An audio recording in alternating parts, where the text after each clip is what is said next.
Mä oon Niina Sassi. Toimin tässä yksikönjohtajana.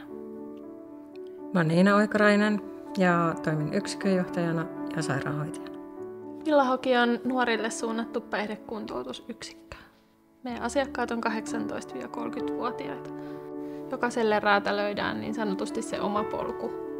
Me lähdetään miettimään täällä jo sitä asiakkaan tilannetta oikeastaan siinä vaiheessa, kun asiakasohjaus on meihin yhteydessä.